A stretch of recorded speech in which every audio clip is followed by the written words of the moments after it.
हजरत रूमी कहते हैं नौजवान ने जंगल में झोंपड़ी लगा ली। वहां वो सुबह मदरसे जाता, शाम को जंगल में रहता, वहां अल्लाह अल्लाह करता, सबक याद करता। एक दिन बादशाह की बेटी रास्ता भूल गई, जंगल में आई सहेलियों के साथ, बॉडीगार्ड भी साथ थे पर रास्ता भूल गई। खोती खोती शाम हो गई, ऐसी खोई कि जब रात गहरी हो गई तो आके उस नौजवान के पास रुकी और चिल्लाने लगी।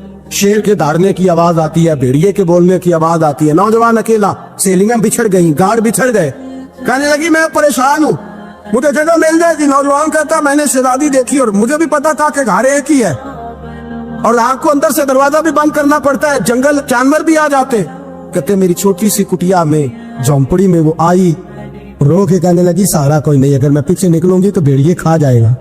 कहते मैंने उसे जगह दे दी। अकेली औरत, चिराग जल रहा है, सबक याद कर रहा हूँ। मेरे नबी पाक ने फरमाया जहां मर्द औरत अकेले हो तीसरा शैतान होता है। और शहजादी, वो बच्चा कहता है सबक याद करता रहा सारी रात।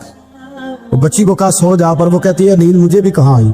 ऐसे मौकों पर नींद, सारी रात सबक याद करता। थोड़ी थोड़ी देर के बाद चिराग जलता तो उस पर उंगली रखता, हाथ जलता तो पीछे खींचने, फिर दूसरी उंगली रखता, थोड़ी देर के बाद जलता तो खींचने, हाथ सारा जल गया। सुबह किरणें चमकी तो कहने लगा चल निकल जा, दौड़ जा, बस बड़ा सबर का इम्तिहान हो गया, चली जा। शहजादी बाहर निकली, सिपाही ढूंढ रहे थे। बादशाह खुद जंगल में निकला हुआ था, मेरी बेटी मिल गई। बादशाह तन्हाई में जाके कहने लगा बेटा मैं दुनिया को बताऊंगा कि मेरी बेटी खोई नहीं थी, सिपाही साथ ही थे। ये बड़ा मुश्किल होता है, बेटी तो भूल के भी रात कहीं रह पड़े तो लोग जीने नहीं देते, तो बेटा मुश्किल हो जाएगा मेरे लिए। कहाँ थी? उसने कहा नेक नौजवान के पास। उसने कहा बेटा मैं तो तेरी बात मानूंगा पर दुनिया नहीं मानेगी। अगर उस नौजवान ने किसी को बता दिया कि तू उसके पास थी तो फिर लोग मेरा जीना मुहाल कर देंगे। बेटा मैं मर जाऊंगा, मेरी मजबूरी ये है कि वो कहीं राज ना उगल दे वो नौजवान, उसे कत्ल करना पड़ेगा। औरत ने मिन्नतें की, उस बेटी ने कहा मेरे मौसम को मारोगे, रोई। और वो कहने लगा मैं बादशाह हूँ, मेरा अपना वकार है, मैं उसको छोड़ नहीं सकता। गिरफ्तार कर लाए सिपाही। वक्त तय हो गया सदा का। अकेले कार कोठरी में रखा गया, जो उसके खास इतबार वाले थे उनकी ड्यूटी लगाई। बादशाह ने बुलाया, पहले बिलम आया। औरत कहने लगी, बेटी कहने लगी एक दफा तो बुलाओ ना, एक सवाल बस पर्दे में रह के पूछना है और फिर जो आपका जी चाहे मेरे मौसम को मारना तो है, तो मर्जी आपकी। सामने खड़ा किया नौजवान, पर्दे के पीछे औरत खड़ी हो गई। बादशाह बीच बैठ गया। बीबी कहने लगी सारी रात बेदार मैं भी रही, सोया तू भी नहीं। वो जो तू चिराग के करीब हाथ लगा के जलाता था वो समझ नहीं आई। नौजवान रो पड़ा, कहने लगा क्या करूं, मैंने रसूलुल्लाह का दीन पढ़ा है, क्या करूं, मैंने हुजूर का दीन पढ़ा है। मैंने पढ़ा है कि जानी को सबसे नीचे दोज़ख के सबसे निचले दर्जे में जलाया जाए, उसे जहन्नमियों का पीप पर रोशा पिलाया जाए, कंद खिलाया जाए। ये रवायतें पड़ी हुई थी। थोड़ी थोड़ी देर के बाद शैतान मुझे कहता था बदकारी कर ले। मैं अपना हाथ उसी वक्त जब शैतान मशवरा देता तो मैं आग पे करता। मैं कहता अगर ये बर्दाश्त हो गई तो वो भी हो जाएगी। जब हाथ जलता तो मैं समझ जाता नहीं तुझसे तो ये नहीं बर्दाश्त होती तो वो कैसे हो। फिर मुझे शैतान मशवरा देता कोई देख नहीं रहा तो बुलाने नहीं गया, खुद आई, मैं दूसरी उंगली लगा देता। मैंने हाथ जलाया और मैं समझ गया जब छोटे से चिराग की इतनी सी शम्मा की आग नहीं बर्दाश्त होती तो दोज़ख कैसे बर्दाश्त होगी। कहते मैं बाज आया। बादशाह ने ये कहानी सुनी, लफ्ज सुने तो चीख मार के रोया। कहने लगा तालिब इल्म तू तो मेरे नबी का सच्चा गुलाम है और मेरे रसूल के जो सच्चे गुलाम होते हैं उन्हें फांसियां नहीं दी जाती, उन्हें तख्त पर बिठाया जाता है। अब तुझे सजा नहीं होगी बल्कि मैं अपनी बेटी का निकाह तेरे साथ करूंगा और मेरे बाद इस सल्तनत का बादशाह भी तू ही बनेगा। अब वो नौजवान वहां नारे लगा रहा है, कहता लोगों तुम मुझे कहते थे दीन से क्या मिलता है, दीन से तो अल्लाह तख्त व ताज भी अता फरमा देता है। अगर नौजवान शर्म हया वाले बन के रहे अल्लाह सारी इज्जतें दे देगा। देखे ना अल्लाह के फजल से इज्जत मिलती है और जब कोई इज्जतदारों जैसा काम ही ना करे। एक बात और अर्ज करनी है पर वक्त थोड़ा रह गया। जवानों मैं ना जब कभी परेशान होता हूँ ना तो मैं ये वाली बात खोल के पढ़ता हूँ वाला, ये बात ढारस बनाती है, ढारस तमन्नाई देती है, पूरा मजमून बांधा है। आला हज़रत कहते हैं बेरूपिया था, मदारी, रूह बदल बदल के दिखाया करता था, बादशाहों से इनाम लेता था। एक दिन औरंगजेब आलमगीर के पास आ गया, कहने लगा मैं रूह बदलूंगा, अगर आप पहचान ना सके तो मैं इनाम लूंगा। आपने फरमाया मैं कोई ऐसे वैसा बादशाह नहीं, कहा मुझे धोखा देना मुश्किल है, कहा नहीं मैं रूह बदलूंगा। हजरत औरंगजेब आलमगीर बड़े नेक बादशाह गुजरे, बड़े परहेजगार। वो बेरूपिया कहने लगा मैं रूह बदलूंगा, आप नहीं पहचान सकेंगे। फरमाया चल जितना तेरे अंदर जोर है लगा ले। हजरत ने ऐलान किया कि मैंने फौजी भर्ती कर दे। 2 माह के बाद टेस्ट होगा। वो 2 महीने दौड़ता रहा, रंग रूप बनाता रहा, आया टेस्ट देने, 2-3 सिपाहियों का इम्तिहान लिया, उसकी बारी आई तो 10 रुपए दिए, कहने लगे तेरे आने जाने का किराया मैंने तुझे पहचान लिया है। कुछ दिनों के बाद जाने लगे सफर पर, तो भिखारी आ गए खैरात मांगने, उसने भी सारे मुंह पर स्याही मार ली, कपड़े फाड़ लिए, सर के बाल मुड़ा लिए, भवे तक कटा ली, बदरंग होके आया, कासा आगे किया तो हजरत ने 10 रुपए डाले, कहने लगे तेरे आने जाने का किराया मैंने पहचान लिया है। कुछ दिन गुजरे तो टीचर की जरूरत थी, उसने मुंह से बड़ी कर ली, दाढ़ी नकली लगा ली, सर पे जिना कैप पहन ली, एक शेरवानी ले ली और हाथ में छड़ी पकड़ के आया, कहने लगा मैं उस्ताद हूँ, 2-4 बंदों का इम्तिहान लिया, उसकी बारी आई तो 5 रुपए दिए, 10 रुपए दिए, का तेरा किराया मैंने पहचान लिया। 2 साल गुजर गए, वो जब भी आता हजरत पहचान लेते। एक दिन सफर पे जा रहे थे, बहुत बड़ा लश्कर था, जिहाद करने जा रहे थे औरंगजेब आलम की, तो देखा एक पहाड़ी है, पहाड़ी पे लोग जा भी रहे हैं आ भी रहे।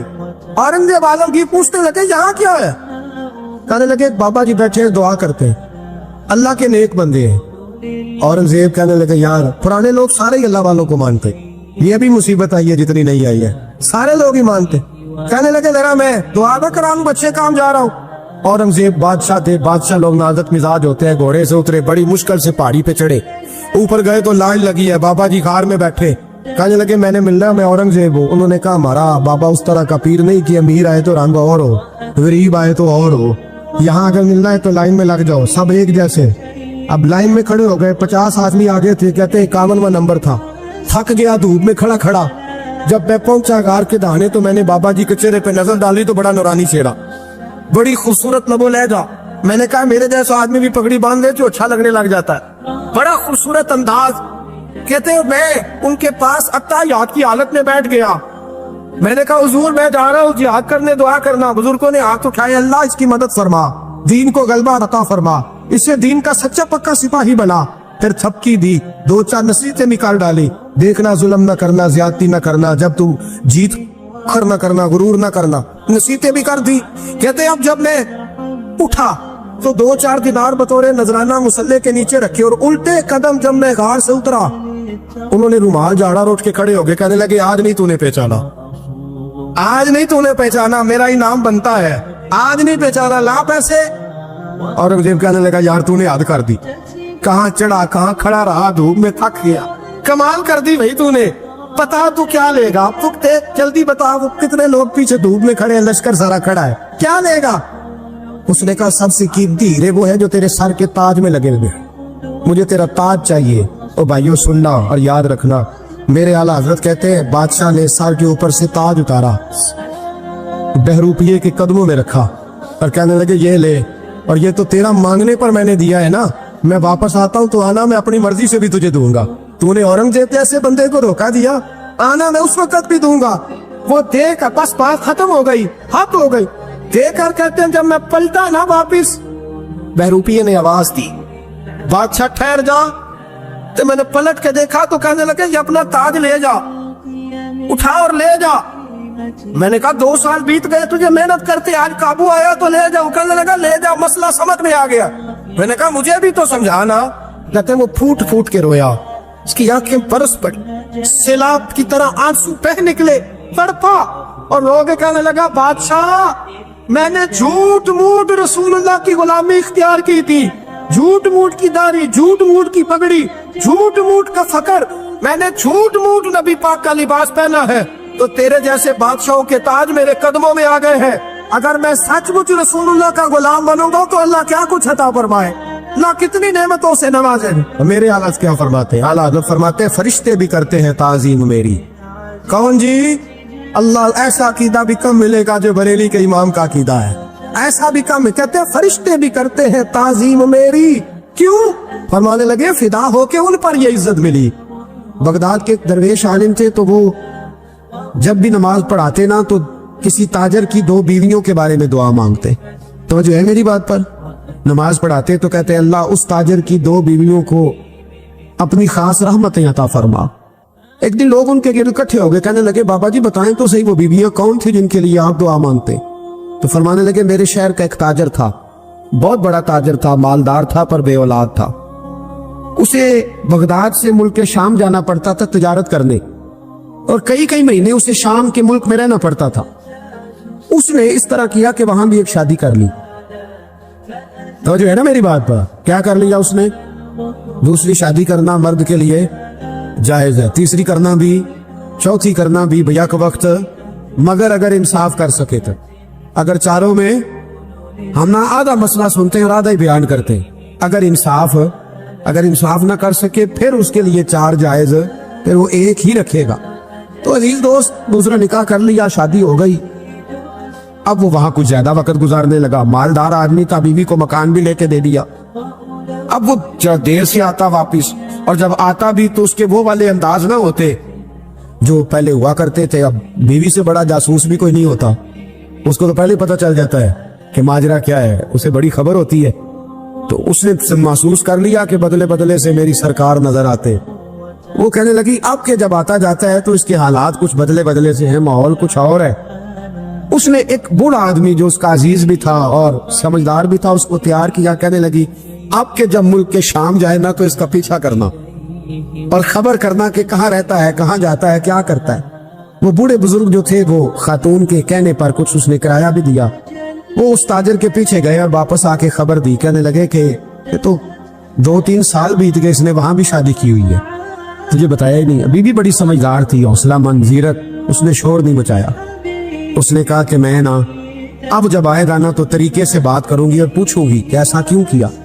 और ये भी उसने आके बताया कि अगर तेरे साथ निकाह के बाद उसी औलाद नहीं मिली तो औलाद वहां भी कोई नहीं, कि मुकम्मल तफसीलात। अब जब इस दफा खामद आया तो आते ही वो बीमार हो गया, कमजोर होने लगा।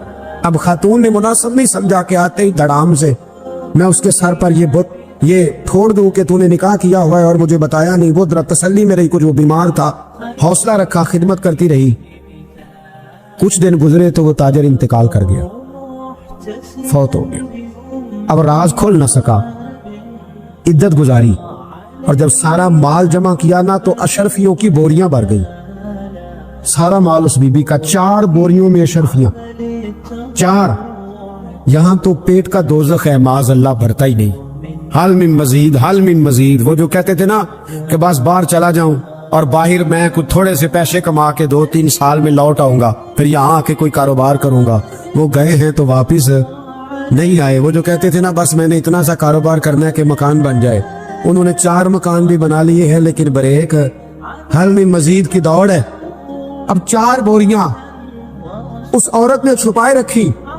कोई बंदा नहीं जानता बगदाद में कि मुल्क के शाम में ताजर की दूसरी बीवी भी है।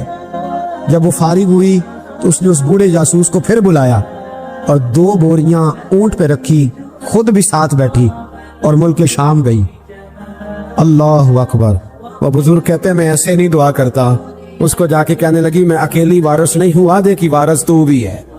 मैं अकेली वारिस नहीं, ये तक़सीम विरासत है, आधी की वारिस तू भी है, तो रख अपने पैसे। मुझे पता है उसने निकाह किया था पर मुझे बताया नहीं था, तो रख अपने पैसे, मैं तुझे दे रही हूँ, आधे तेरे हैं आधे मेरे हैं। उसने नजर उठाई तो रो पड़ी, कहने लगी नहीं अब ये सारे तेरे ही हैं। अगर तू अल्लाह से डरती है तो मैं भी रब से डरती हूँ, अगर तू मुस्तफा करीम का कलमा पढ़ती है तो मैं भी उसी नबी की मानने वाली हूँ। कहा बात क्या है, मेरा क्यों है सारा? तो वो खातून कहने लगी वो 2 साल 3 साल से मेरे साथ निकाह था और उसने बताया था मुझे कि मेरी बीवी भी है, और मैं गरीब थी तो मेरे वालिदैन को भी बताया था कि मेरी दूसरी शादी है। ये मकान उसने मुझे लेके दिया था, मेरे तमाम अखराजात वो पूरे करता था, नानो नफका का ख्याल रखता था। लेकिन अब के जब वो आया तो वो बीमार था। उसने मुझे बताया कि मुझे तबीब ने बताया है कि मैं शदीद बीमार हूँ, शायद बच ना सकूं। तो कहने लगी वो मुझे कई लाख रुपए भी दे गया और जाते दफा मुझे तलाक भी दे गया, फारिग कर गया। कहने लगा तू जहां चाहे मेरे बाद निकाह कर सकती है। और कहने लगा मैं चाहता था पहली बीवी को बता दूं, मौका नहीं बना और उसका दिल ना टूटे, बता नहीं पाया, लिहाजा वो मुझे ढेर सारे पैसे दे चुका है, सारा मेरा हिस्सा मुझे पहले से दे चुका है मेरी बहन। अब ये 4 बोरियों में से 2 मेरी नहीं बल्कि 4 की 4 ही तेरी है, तू ही इसकी हकदार है। तो बुजुर्ग कहते हैं मुझे बताओ जिनके अंदर इस किस्म के तकवे की झलक हो उनके लिए हर नमाज के बाद दुआ मांगनी चाहिए कि नहीं मांगनी चाहिए? हजरत उमर के जमाने में ना एक नौजवान था, नेक था, मस्जिद जाया करता था रात को। तो मस्जिद जा रहा था तो रास्ते में एक औरत ने दावत गुनाह दी। इब्ने असाकिर ने इसको लिखा है। तो नौजवान था, ख्वाहिशात थी, कुछ तबीयत माइल हो गई। अभी उधर जा ही रहा था कि किसी ने आयत पढ़ दी, वाली मन खाफ मकाम रब्बी जन्नतान, जो रब के सामने खड़े होने से डरेगा अल्लाह 2 जन्नतें देगा। वाकई डर गया वो, वाकई डर गया, इतना डरा कि बेहोश होके गिर पड़ा। बीमारी से लोग बेहोश होते हैं, पैसे डूब गए बेहोश होते हैं, बच्चे के गम में बेहोश होते हैं। सच बताओ, कभी खौफे खुदा से भी बेहोश होता कोई देखा है? हमारे यहाँ तो रोजमर्रा ही नहीं है भाई। और बड़ी बातें हैं, बेहोश होने की, डरने की, गश खाने की। बेहोश होके गिर पड़ा। बूढ़े बाप को किसी ने बताया बच्चा बेहोश पड़ा है, उठा के घर लाए, घर ला के कहा बेटा क्या हुआ? नौजवान है, चढ़ती जवानी है, पर पाकीज़ा बड़ी है। कहने लगा अब्बा जी, गुनाह की तरफ चला गया था, पर मैंने आयत सुन ली, जो अल्लाह के सामने खड़े होने से डरेगा रब 2 जन्नतें देगा। मैं डर गया था, रब वाकई 2 जन्नतें देगा। बाप रो पड़े, अब्बा जी की आंखों में आंसू आए और कहा पुत्र अल्लाह बड़ा मेहरबान है, उसके बाद ये सच्चे हैं, वाकई 2 जन्नतें देगा। उसने फिर एक चीख मारी और इस तरह की मारी कि उसकी रूह ही परवाज कर गई, रूह ही परवाज कर। कुश्तगाने खंजरे तस्लीम रा, इश्क की खंजर से कत्ल हो गए लोग। सुबह हजरत उमर को पता चला कि उन्होंने तो रात जनाजा भी पढ़ दिया, तदफीन भी कर दी। जनाब उमर फरमाने लगे इतना नेक नौजवान खौफे खुदा से दुनिया से चला गया, मुझे क्यों नहीं बुलाया, मैं जनाजा पढ़ता। फारूक आजम फरमा रहे मेरा शौक था, मैं उसका जनाजा पढ़ता। कहा हुजूर आपको तकलीफ नहीं दी? फरमाया बताओ कब्र कहाँ है? ते कामिल पीर ओना दे बाहू कब्र जिना दी जीवे। हजरत फारूक आजम कब्र पे तशरीफ ले गए और खड़े होकर फरमाने लगे नौजवान मुझे उम्मीद है मेरे रब ने तुझे 2 जन्नतें दी होंगी। इब्ने असाकर खोल के देखो तारीख बगदाद में क्या लिखा है। हजरत सैयदना फारूक ने फरमाया उम्मीद है 2 जन्नतें दी होंगी। कब्र के अंदर से बोला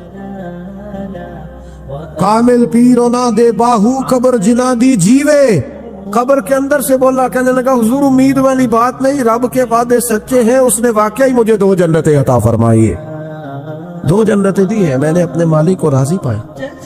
हमारे सूफिया तसव्वुफ में एक जुमला बोलते हैं कि तेरा तो फक्र फक्र बूज़र है, यानी जिनको सही दरवेश कहते हैं ना, सही दरवेश। मौला अली शेर खुदा रज़ी अल्लाह तआला अन्हु फरमाया करते 2 ही तो बंदे हैं जो रब के रास्ते में किसी शय की परवाह नहीं करते। हुजूर कौन से? फरमाया अबू ज़र गिफ़ारी है और दूसरे अलीउल मुर्तज़ा है। मौला अली फरमाया करते ये ना मुसलमानों में से चौथे या 5वें मुसलमान है। शुरू से एक सलीम तब आदमी, कुछ लोग तबन बड़े नफीस होते हैं, तबन अल्लाह की तरफ से शुरू से। इनका जो कबीला था बनु गुफार वो रहज़नी करता था, लोगों को लूट लेता था। शुरू में ये काम किया, लेकिन जब कुछ लोगों की चीखें कानों में गई तो छोड़ दिया। फरमाया नहीं यार तबीयत नहीं मानती।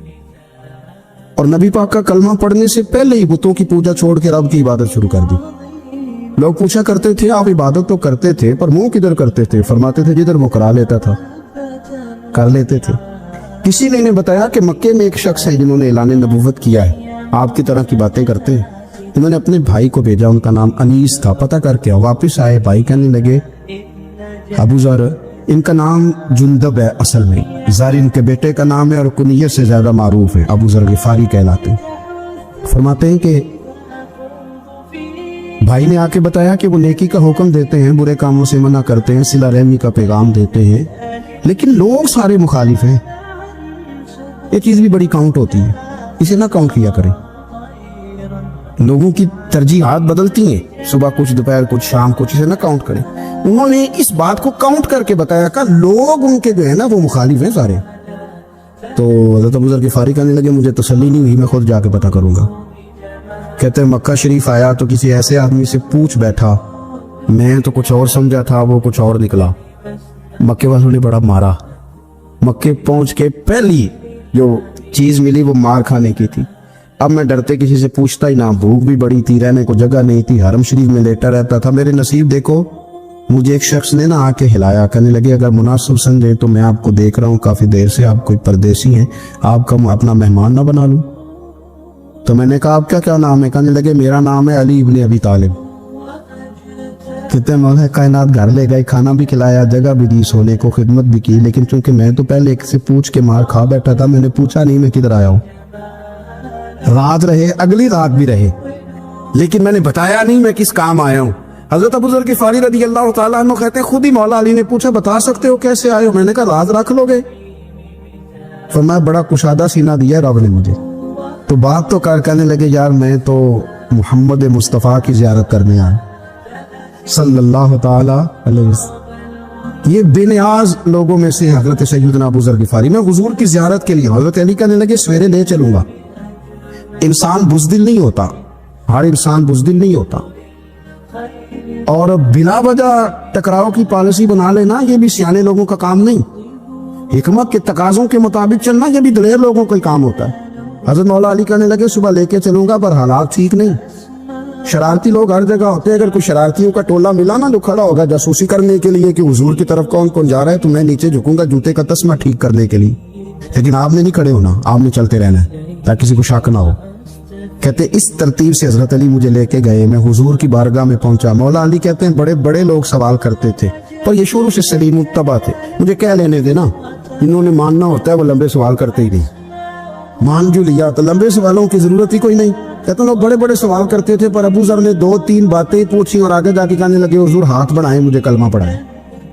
نبی پاک صلی اللہ علیہ وسلم نے کلمہ پڑھایا. فرمایا باہر جا کے نا ابھی ذکر کرنا کہ تم مسلمان ہو گیا, یہ ماریں گے. عرض کی حضور انہیں مارنے دے, میں آیا بھی مار کھا نہیں ہے, انہیں مارنے دے نا. پڑا فلک کو کبھی دل جلوں سے کام نہیں. دار دل بھی نے کہا تھا پڑا فلک کو کبھی دل جلوں سے کام نہیں, اور جلا کے راکھ نہ کر دوں تو داغ نام نہیں. ماری تو کھانے آئے, مارنے دے, کرنے دے زور جتنا لگانا ہے لگانے دے. باہر جا کے اعلان کیا, مکے والوں نے مارا, اتنا مارا کہ بے ہوش ہو گئے. پھر کسی نے بتایا کہ تم نے گزرنا بھی ہے ان کے علاقے سے, بنو غفار سے. پھر ان کا پتہ بھی ہے یہ لوگ بڑے سخت ہیں. پھر چھوڑا. تپن بڑے جلالی تھے, زاہد مزاج تھے. فرماتے تھے کہ جو تمہاری ضرورت سے زیادہ ہے وہ سارا صدقہ کرو. کنز کے معاملے میں ان کا رویہ یہ تھا. صرف حضرت صدیق اکبر کو کچھ نہیں کہا انہوں نے, باقی حضرت عمر جیسے آدمی کو بھی کھڑا کر کے کہہ لیتے تھے یہ مال کیوں رکھا ہوا ہے خزانے میں, بانٹتے کیوں نہیں سارا. اور جناب عثمان غنی رضی اللہ تعالیٰ عنہ کے ساتھ تو باقاعدہ کئی دفعہ اس موضوع پر گفتگو کی. وہ کہتے تھے کہ جب اللہ کہتے ہیں قرآن میں کہ مال دولت جمع نہیں کرنی, تو وہ جو لوگ تھے وہ بھی بڑی شانوں والے تھے. وہ کہتے تھے کہ اللہ نے جب زکوٰۃ فرض کی تو مال جمع ہوتا ہے تو زکوٰۃ فرض ہوتی ہے نا, یا فطرانے کا کہا تو مال ہوتا ہے تو فطرانہ آتا ہے نا. تو آپ جو کہہ رہے ہیں وہ ٹھیک ہے پر آپ اعلیٰ بات کر رہے ہیں تقوی کی, سارا بانٹو. تو حضرت ابو ذر غفاری کہتے تھے چلو ٹھیک ہے تمہاری بھی بات مان لیتا, پر یہ بتاؤ مدینے والے کا اپنا طریقہ کیا ہے. کہ بھئی حضور کا طریقہ تو وہی ہے جو آپ بتا رہے ہیں. تو فرمانے لگے پھر اس رستے نہ چلے جو رستہ مدینے والے رسول کا ہے. اور حضور سے, نبی پاک سے عشق کرتے بڑا کھل کے. یہ صحابہ صفہ میں سے تھے. کلمے پڑھنے کے بعد چونکہ طبیعت جلالی تھی تو حضور نے بھیج دیا تو میں واپس جاؤ اپنے قبیلے میں تبلیغ کرو. واپس گئے, بھائی کو مسلمان کیا, والدہ کو مسلمان کیا, قبیلہ سارا مسلمان کیا, وہی رہے. ہجرت مدینہ کے بعد آئے تبوک کے موقع کے قریب, اور حضور نے صحابہ صفہ میں رکھ لیا.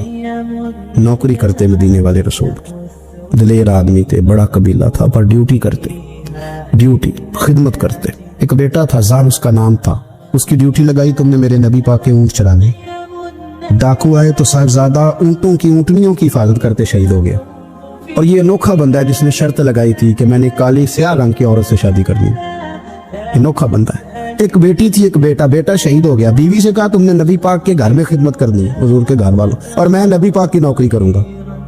حضور کی خدمت کرتے, ہر وقت خدمت میں رہتے. اور حضور جب آتے نا, صحابہ صفہ میں یہ شامل تھے جو لوگ دین سیکھتے, حضور جب آتے تو سب سے پہلے آ کے حضرت ابو ذر غفاری کا پوچھتے, بلائیں, اور جب بات کرتے حضور تو بار بار ان کو مخاطب کر کے بات کرتے.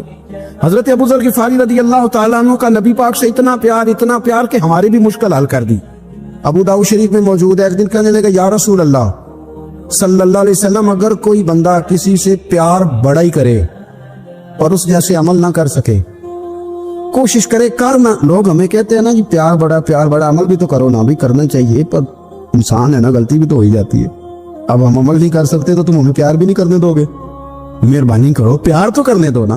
حضرت ابو ذر غفاری نے کہا, ابو داؤد شریف میں موجود ہے, یا رسول اللہ صلی اللہ تعالی علیہ وآلہ وسلم, حضور پیار بڑا کرے پر ان جیسے عمل نہ کرے تو حکم کیا ہے؟ تو حضور نے فرمایا پیار سچا کرے, اللہ قیامت کے دن جس سے محبت کرے گا نا اس کے ساتھ ہی دونوں کو اکٹھا فرما دے گا. تو حضرت ابو ذر نے فوراً کہا حضور پھر مجھے آپ سے بھی بڑا پیار ہے، رب سے بھی بڑا پیار ہے۔ فرمایا فکر نہ کرنا، جنت میں اکٹھے ہی جائیں گے۔ اتنی محبت رسول پاک کی ذات کے ساتھ حضور کی نوکری کرنے، ایک دن خدمت کرتے کرتے سو گئے۔ حضور مسجد میں آئے پتہ کرنے کہ ابو ذر آرام کر رہا ہے، یہ بھی مزہ ہوتا ہے۔ خیال رکھنا اپنے درویشوں کا، کیا کھایا کیا پیا کہاں سوئے۔ حضور رات کو آئے، یہ سوئے ہوئے تھے، فرماتے حضور نے میرا انگوٹھا ہلایا، میں اٹھ کے بیٹھ گیا، حضور بھی میرے پاس بیٹھ گئے۔ اور میں ابو ذر بڑا پیار کرتے ہو، سونے آپ کو پتہ ہی ہے۔ کہا یار تو بڑی نوکری کرتا ہے، ایک دن وہ بھی آئے گا جس دن تجھے میری مسجد اور میرے شہر سے جانا پڑے گا، پھر کیا کرو گے؟ تو عرض کی حضور کسی کی طاقت ہے مجھے آپ کے شہر سے نکالے؟ میں تلوار نکال لوں گا۔ نبی پاک نے فرمایا تلوار نہ نکالنا، جہاں تمہیں بھیجا جائے چپ کر کے چلے جانا۔ حضور کب تک؟ فرمایا جب تک اللہ تیری اور میری ملاقات نہیں کرا دیتا، یعنی وصال تک۔ یہ واحد شخص ہے کہ حضور کے وصال ظاہری کا وقت آ گیا تو فرمایا کوئی میرے ابو ذر کو بلاؤ۔ جب یہ آئے تو حضور لیٹے ہوئے تھے، یہ جھکے نبی پاک کی طرف، حضور میں حاضر ہو تو حضور نے پکڑ کے سینے کے ساتھ لگا لی۔ میرے رسول پاک صلی اللہ علیہ وسلم کی خدمت میں ایک دفعہ عرض کرنے لگے حضور مجھے صوبے کا گورنر بنا دے۔ تو نبی پاک نے فرمایا ابو ذر میں عہدے پسند نہیں کرتا، تو تمہیں بھی میں کہتا ہوں عہدہ نہ لینا، تمہیں بھی کہتا ہوں عہدہ نہ لینا۔ فرمایا ابو ذر میں جو چیز اپنے لیے پسند کروں گا تمہیں بھی اسی کا مشورہ دوں گا، تم بندے اچھے ہو اور یہ کام تمہارے بس کا نہیں ہے۔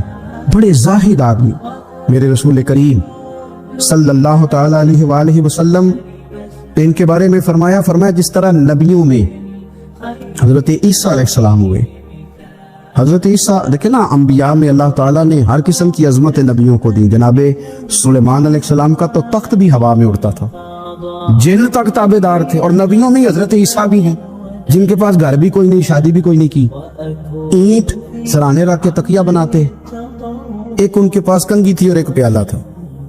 دیکھیں جو بندہ نیک ہو نا وہ بھی نیک ہیں، اللہ کے نبی ہیں۔ آپ اپنا تقوی مسلط نہیں کریں گے، جو وہ کر رہے ہیں وہ بھی مخلص ہو کے کر رہے ہیں۔ حکومتیں جو چلانی ہیں تو وہ کس نے چلانی ہے؟ اگر نیک بندے نہیں آئیں گے تو غلط لوگ آئیں گے، قوموں پہ ظلم کریں، وہ بھی اپنی جگہ ٹھیک ہے، لیکن یہ جو کر رہے ہیں یہ بات بھی اپنی جگہ بالکل ٹھیک ہے۔ ہم پتہ کیا کرتے ہیں، ہم چیزوں کو مسلط کرتے ہیں، ایک دوسرے پر مسلط نہیں کرے چیزوں کو۔ آپ جو کر سکتے ہیں، جو رستہ آپ کو صحیح لگتا ہے اختیار کر لیں، یہی تو ہمارے دین کا حسن ہے کہ سارے رستے واضح کر کے ہمیں دکھاتا ہے۔ حضرت عیسیٰ علیہ السلام نے ایک دن دیکھا کہ ایک بندہ نا انگلیوں کے ساتھ اپنے بال سیدھے کر رہا ہے، تو آپ نے فرمایا یار کنگھی کے بغیر بھی کام چل سکتا ہے، کنگھی بھی خیرات کر دی۔ دیکھا ایک بندہ ہاتھ کا تکیہ بنا کے لیٹا ہے، تو فرمایا اینٹ بھی دے دو کسی کے کام آ جائے۔ ایک دن دیکھا کہ ایک بندہ نا یوں چلو میں پانی پی رہا ہے، فرمایا پیالہ بھی رہنے دو، اس کے بغیر بھی کام چل ہی جاتا ہے۔ جناب عیسیٰ کا یہ زہد تھا۔ میرے نبی پاک علیہ السلام نے فرمایا جس نے جناب عیسیٰ کا زہد دیکھنا ہو وہ میرے ابو ذر غفاری کو دیکھے، ان کو دیکھے، یہ دنیا میں جناب عیسیٰ کے زہد کے مطابق چلتے پھرتے ہیں، ساری زندگی دولت کو مال کو پسند نہیں کیا۔ جہاں رہتے تھے کہ گورنر صاحب نے 300 دینار تحفے میں بھیجے، تو ایک ہوتا ہے نا بندہ کہتا ہے نہیں ضرورت نہیں، اور حضور سید عالم صلی اللہ علیہ وسلم نے حضرت عمر سے فرمایا تھا جو خود بخود آ جائے وہ قبول کر لو اللہ کی طرف سے، لیکن ان کا رنگ فقیری والا تھا اور تھوڑا انوکھا تھا۔ 300 دینار آئے تو فرمانے لگے اسے جا کے کہو تمہیں کوئی اور بندہ نہیں ملا دھوکہ دینے کے لیے، میرے گھر ہی مال بھیج دیا ہے۔ فرمانے لگے میرے پاس گدھا ہے سواری کرنے کے لیے، میرے پاس بکریاں ہیں دودھ پینے کے لیے، میرے پاس ایک چادر اضافی ہے سامان میں سے، میں تو ڈرتا ہوں کہ رب کہیں اس چادر کے بارے میں سوال نہ پوچھے، اور تم ہو کہ میرے پاس یہ لے کے آئے ہو۔ حضرت عثمان غنی کے پاس جا کے کہا کرتے کتنا لوگوں کے پاس پیسہ آ گیا ہے، ہر بندے کے گھر میں مال ہے، یہ کیا ہو رہا ہے، لوگوں سے کہے خرچ کرے غریبوں پہ۔ عثمان غنی فرمانے لگے تمہیں تو خوش ہونا چاہیے کہ میرے دور میں لوگ خوشحال ہو گئے۔ آپ فرمانے لگے نہیں، وہ والا رنگ زیادہ بہتر ہے جو مدینے والے نے اختیار فرمایا، کیونکہ کچا رنگ للاری والا چڑھدا تے لیندا رہندا عشق تیرے دا رنگ محمد، جدوں چڑھ جائے پھر نہیں لیندا۔ آپ کی طبیعت کے اندر دولت سے بیزاری، حضرت ابو درداء، حضرت ابو موسیٰ اشعری، حضرت ابو ہریرہ رضی اللہ تعالی عنہ، یہ سمجھ لیں ان کے کلاس فیلو تھے، ان کے ساتھ پڑھا تھا انہوں نے۔ حضرت ابو ذر غفاری ان پر بھی جلال کرتے۔ آپ یقین کریں کہ طبیعت نا ایسے کیف میں آ گئی ان کو پڑھ کے، ان کو پڑھا جب کچھ دنوں سے تو کچھ انوکھا، یہ انوکھی وجہ ہے، سارے زمانے سے نرالے ہیں، یہ بندے کون سی بستی کے یارب رہنے والے ہیں، یہ کس طرح کے لوگ ہیں، کیا سوچ ہے۔ حضرت ابو درداء رضی اللہ تعالیٰ عنہ کے گھر کے قریب سے گزرے तो हजरत अबू दरदा मकान बना रहे थे, क्या जुमला कहा, तड़प गई रूह। फरमाने लगे अबू दरदा तुझसे मुझे ये उम्मीद नहीं थी यार। फरमाया क्या हुआ? फरमाने लगे अब तेरा मकान बनाने के लिए भी अल्लाह के बंदों की पुश्तों पर ईंटें रखी जाएंगी। तेरा मकान बनाने के लिए रब के बंदों की पुश्तों पर ईंटें तेरे लिए। तो अबू दरदा ने गर्दन झुका ली। फरमाया यार जहां तू है ना तो बिल्कुल ही ठीक कहता है। क्यों? मेरे नबी पाक सल्लल्लाहु अलैहि वसल्लम ने फरमाया इस जमीन के ऊपर और आसमान के नीचे अबू जर गिफारी से सच्चा बंदा कोई नहीं, इनसे ज्यादा सच्चा कोई नहीं। फरमाया तू ठीक कहता है यार, सही कहता है।